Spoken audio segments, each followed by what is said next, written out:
You're watching Savant. Hi, welcome to Golden Years. This month, I am interviewing Cindy Maxwell from Cups Cafe. So come on back and we're going to learn all about their organization.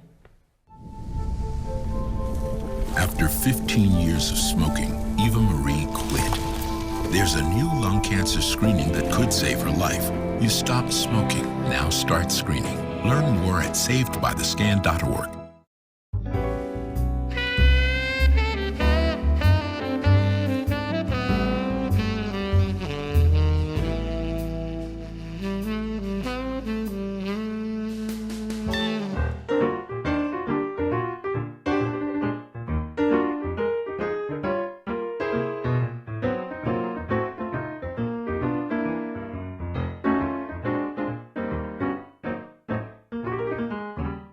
Welcome back to Golden Years. This month I'm interviewing Cindy Maxwell, and she is here with me telling us all about Cups Cafe. Cindy, thank you for coming on my show. Yeah, thank you for having me. I'm excited. And I always like to find all the great secrets in Medina County, because Medina County is just so full of so many hidden secrets. And you guys do so much good for the community. So tell me what Cups Cafe is all about. Yeah, so Cups Cafe is a free community cafe, and the long and short of it is we feed anyone and everyone who walks through the doors for free. How did that idea start? Yeah, so at this point it's been 17 years ago. Our founder, Tim Van Arsdale, really loved serving youth, and in the church, that was his kind of mission and focus. And he always would talk about, you know, there's nowhere for them to go to hang out after school. There's not really a safe place for them to go. So he started scouting areas in Medina City to see if there was a good location, and then created the cafe. And so initially when we started, we were just open for after school hours, and it was a place for kids to come and hang out with us after school. So you'd have a safe, trusted adult in a place, free food, because kids don't really have money, and just kind of keep them off the streets, out of trouble, you know. And kids are usually getting the bad rap, so they must have behaved. Yeah. And you must have put out the good reputation. Yes. Yeah. Yeah. So, so we opened 16 years ago in November on one of the candlelight walk weekends. So if you've ever been to Medina in the around Thanksgiving time frame, we decorate everything for Christmas early, and then we have the candlelight walk. And so that's the weekend that they opened. And so for 16 years now, we've been open to the public, again, feeding anyone and everyone now for free. We kind of morphed in, once we met those kids and we learned about their families, we morphed into how do we serve their families better?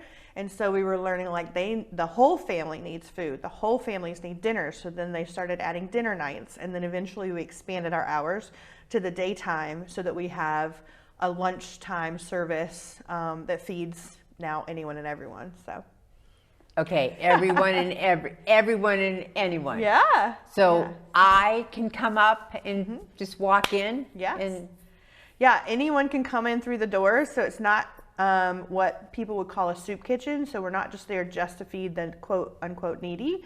It's really more under-resourced people. So people who maybe not have access to the resources that they need.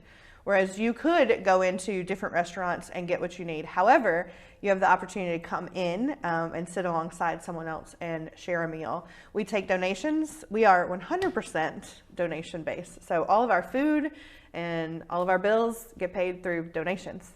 wow. Yeah. So okay, so where do you get your food from? So we get it from a couple different places. The first place would be Sandridge Food Corporation. okay. I think they're Crafted Foods now. Sorry, guys. They just rebranded, and so because they make so much yummy food. I mean, crazy amounts of food. And so And they're still in Medina, right? Yeah. Okay. So they're all right. Medina local, a great employer for our people, and they make a lot of really good soups and salads. So macaroni salad, potato salad. So that grandma's brand in the grocery store. They make all of that in Medina.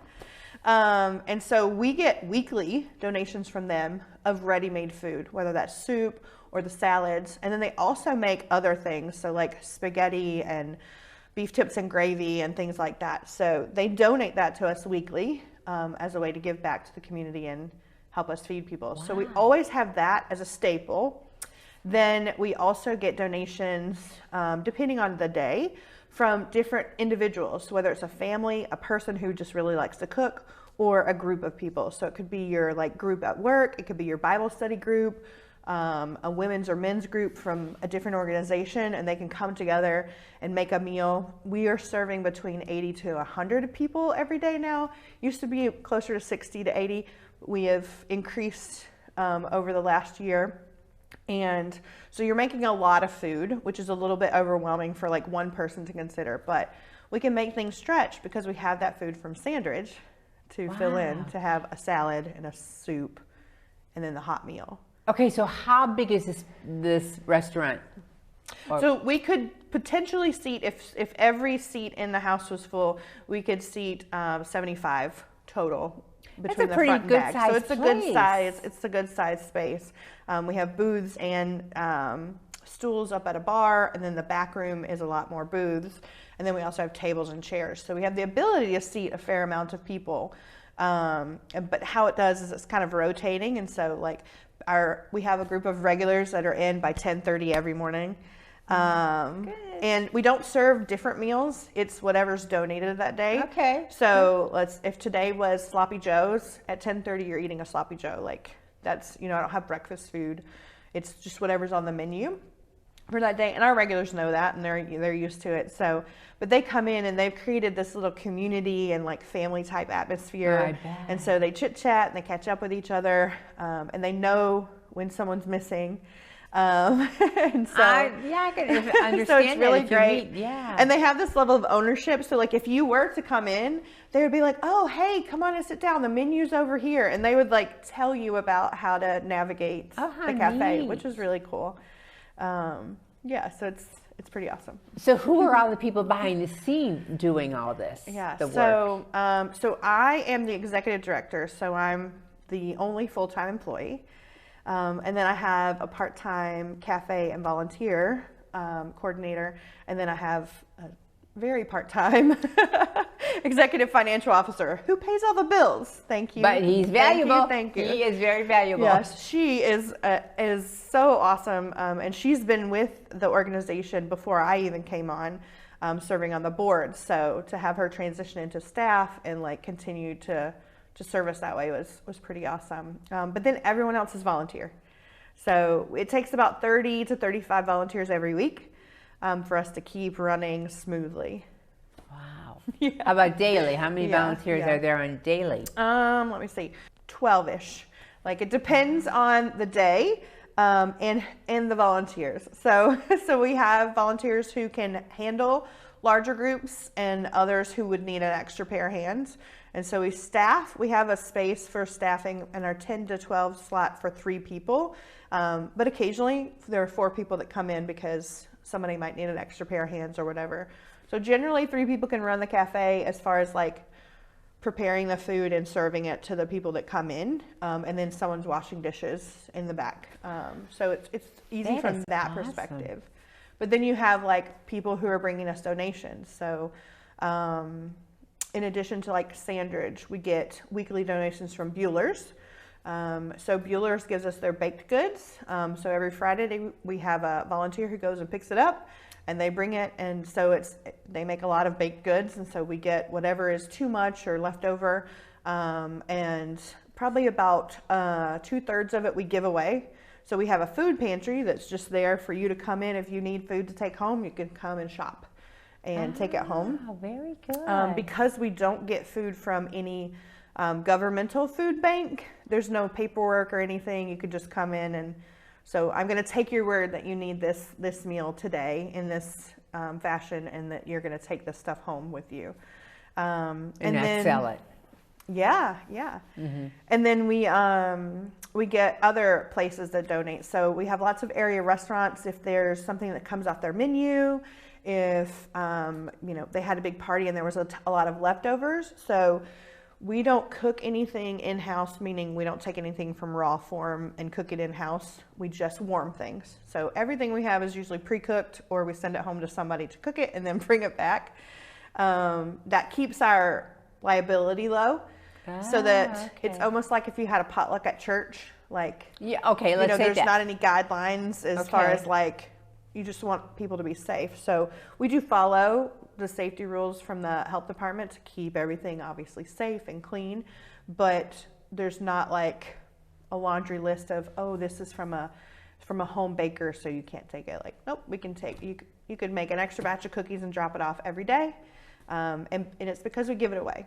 So we're actually covered by a Good Samaritan food law that the FDA put in place a while ago to protect people and restaurants and organizations that give food away in good faith. Like, I've kept it to temperature, I cooked it correctly, I'm giving it to you that it won't make you sick. And so that's what also helps us get donations from the people in the community, is so that they know that, like, I followed all the rules and kept this safe, and then we kept it safe while serving it. So that is good to know, because it happened twice this year.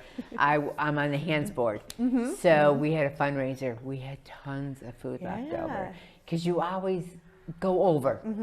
So we really had a lot left over, and we're like, what do we do with this food? So unfortunately, it was on a Saturday night. So, well, I have to find out if I have your phone number, and I'll be calling you. That's what happens. Because you think, what do you do with the food? So we took it. I took some to the local police station. So they said the police station, the fire station, because they're around the clock. So they always need to eat. And if they see us bringing food, if it was for a group of people, they know it had to be followed by the guidelines from the restaurant. Correct. So that's good to know. But I'm sure the health department does watch over on you. Oh, yes. Yeah, they're probably babysitting you. And we never want anyone to get sick or it to be unsafe. So, and then I always tell them, like, if I would not eat this or serve this at my house, I won't serve it to you, I promise. So did any of your frequent visitors, did they turn into volunteers? Or? Yeah, so we've had a few that came in as guests who were definitely needy. So, like, for example, I've talked about her before in a couple of different aspects. Her name is Tammy. She was homeless for a long time and living in her car and then in the hotel, back and forth, kind of doing that. And so she was working really hard through programs to kind of figure out how to get an apartment again. And when I met her last July, when I took over, so I took this position in July of 2022. And when I met her, she was like, yeah, I can clean sometimes if you want me to. And I was like, okay, no problem. I just want you to, come in and take care of yourself. And she kept asking. It's really important to allow people to have dignity, to give back in whatever way they can. And so she didn't have money to give me, and she couldn't really give me any donations of anything, but she could donate her time. And so now she comes every day at the end of the day, and she helps clean out the tables, sweep and mop. Nice. And so because we serve food and we want it to be a welcoming, safe place for everyone, to have that space just feel clean and taken care of is so helpful. So she helps me do that every day. And that's been great. Great asset. Yeah. And other people have been on the guest side, and then once they kind of stabilize again, they're like, I think I could help serve. And so we have a few people who have been guests that were need-based guests and wanted to serve. And then we also have people like you who might like walk through the door and be like, oh, I thought this was a coffee shop. Which my running joke is, we have coffee, it's not very good, but you can have it for free. Because there's nothing really special. And like, we have Cool Beans and so many other like local right around there, that are right next to us, that are really close. And so you're like, if you want coffee, like, that's what you're looking for, I'm going to send you up there. But if you want to hang out with us, like, I'll give you a cup of coffee. And when they come in and they stay and they see what we're doing, or they hear a little bit more about it, then they usually inquire. And we've gotten a fair amount of volunteers that way. Very good. Or they just were dropping something off, or heard about something, or just stumbled in. And then when they heard, a free community cafe that feeds anyone and everyone for free, they're like, wait a minute. So it's really good to be able to transition people who come in not expecting to volunteer, and then learn about us and want to volunteer.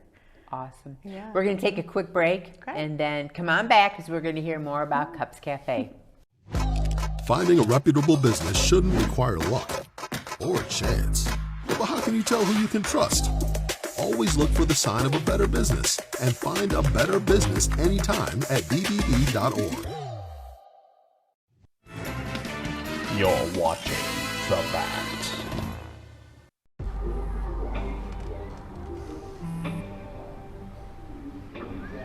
I don't know why you're so sad. You've got a roof over your head. You gotta stop with that depression stuff. That's what white people think.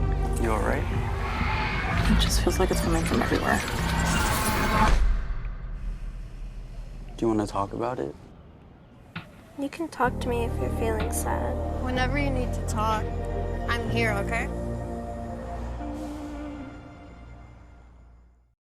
Hi, welcome back to Golden Years. I am interviewing Cindy Maxwell, and she is here from Cups Cafe in Medina on the square. Tell me about the kids.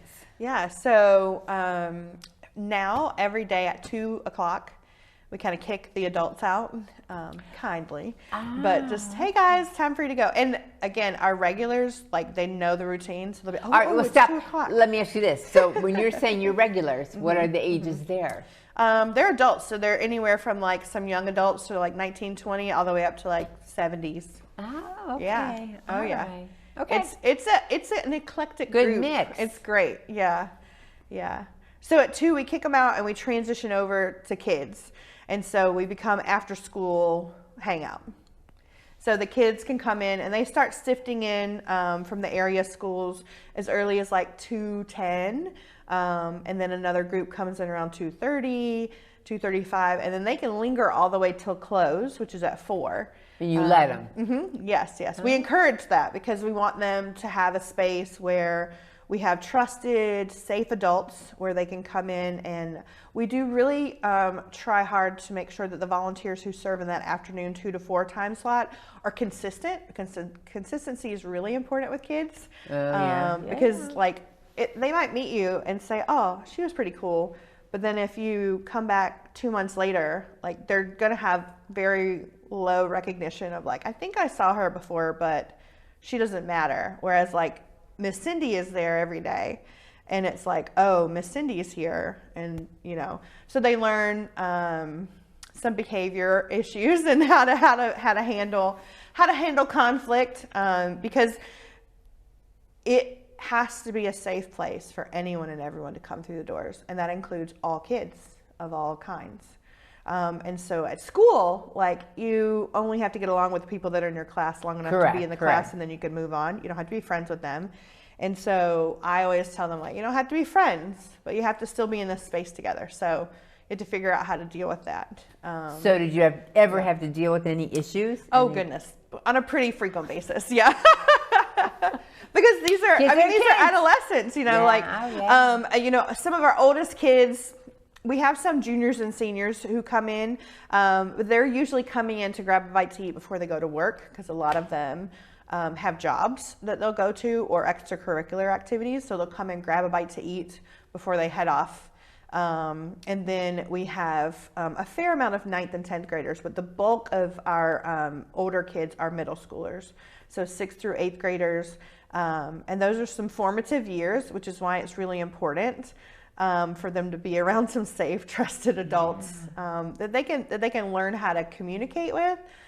Social skills aren't the best because they're always in their phone.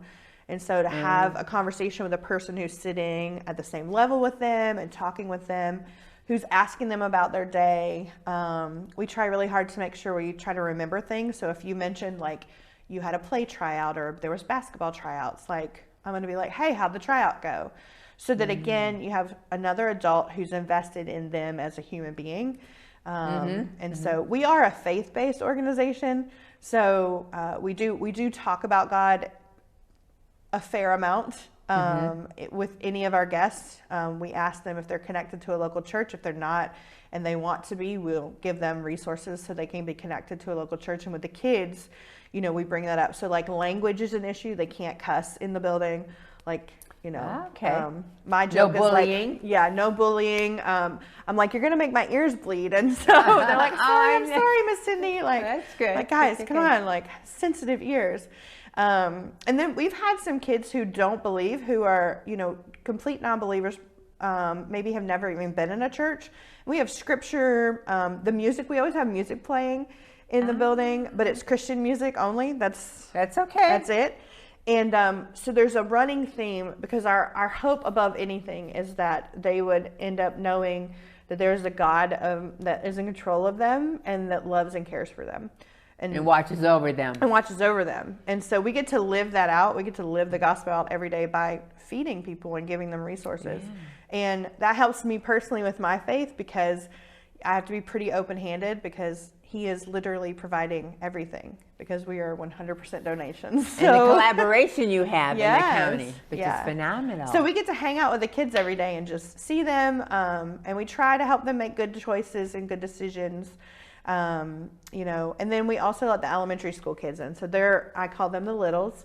So we have an elementary school that's pretty close to us, just off the square. And so a large amount of them are walkers. So they walk from school to home. So they are walking by us anyway.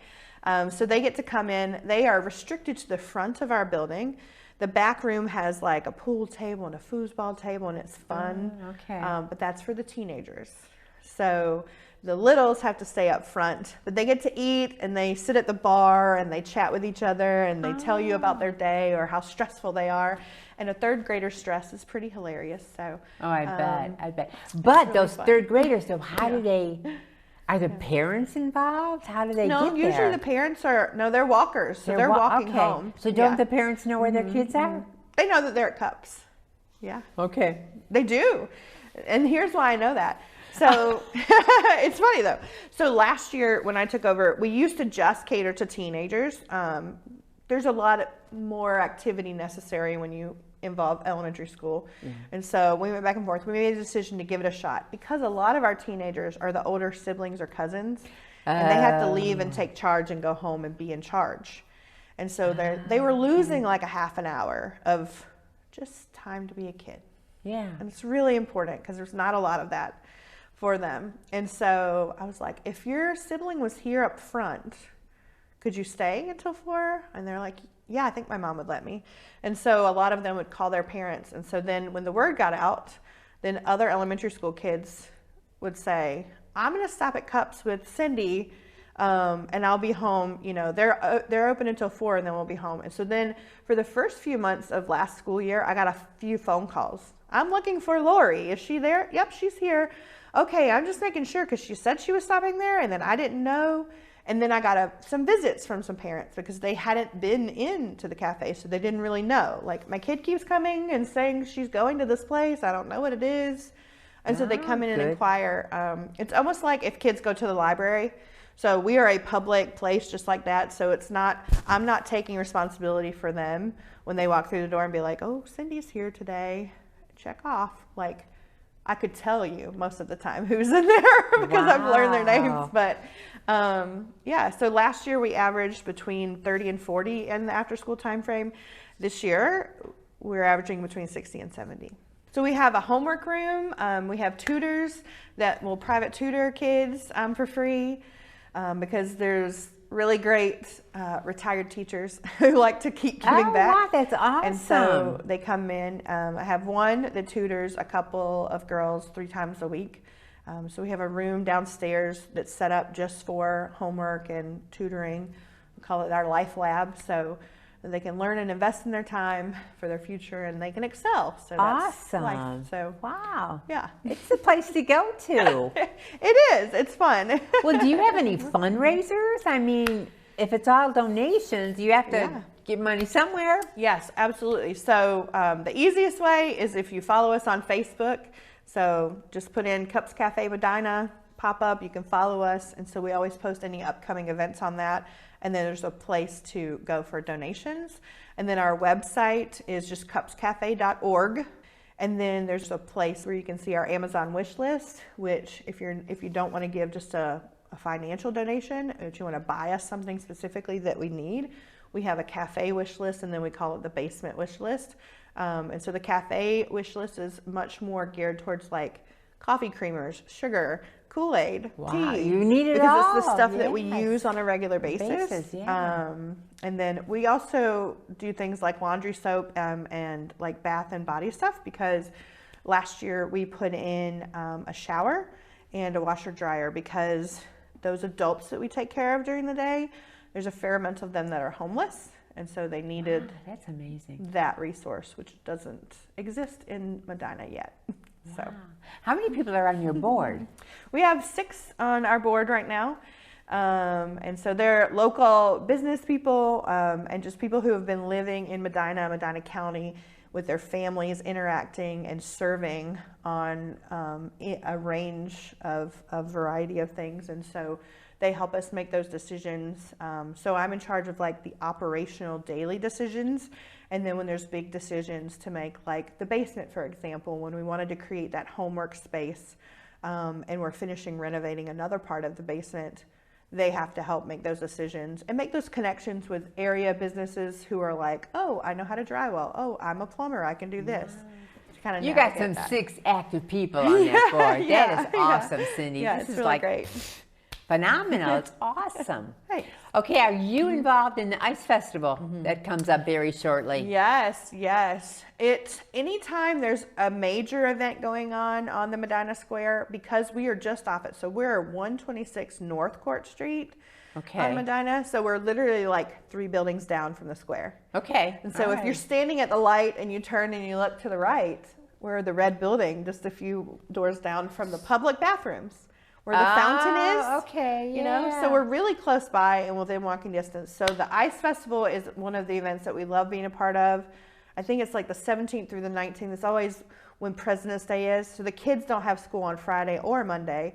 So we'll be open our normal hours Friday and Monday, but we will have some activities more geared towards the kids to come in and do. So we'll probably have a movie in the back room to play. We'll make popcorn. We'll make sure there's some crafts available that they can do stuff. We have a ton of games. We have a game closet, so we have a ton of games accessible. So we might, do something like that. But then that Saturday of that weekend, we'll be open extended hours, because we get a lot of people to visit Medina for the Ice Festival. Sure. And so we just want to use that as an opportunity for people to come in and see us. So we always advertise free hot cocoa and coffee because it's cold. And even though we have really great coffee places near us, their lines get backed up. So if you're willing to just walk a little bit further, grab a free cup and come and see us. So what an idea. That is just kudos to the inventor to create such an idea and to take care of so many special people. Tim created a legacy for Medina. Really? Really? He did a lot of good work with a large group of people that helped him along the way. Multiple area churches invested in the belief that it is our job to take care of our neighbors. That's true. Very good point. Very good point. And so I'm so thankful for the work that he and the group of people that started, those original things. And then he created the place and the space.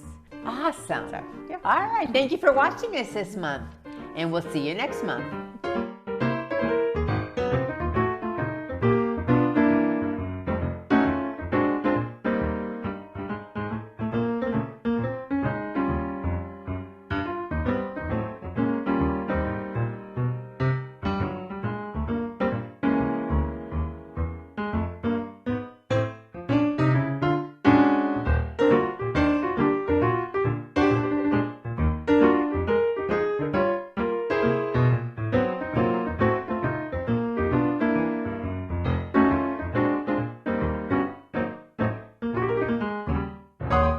With Julia's autism, loud sounds can be too much. But she still loves to make music. Yeah. Play band. Early screening for autism can make a lifetime of difference. Find out more at screenforautism.org.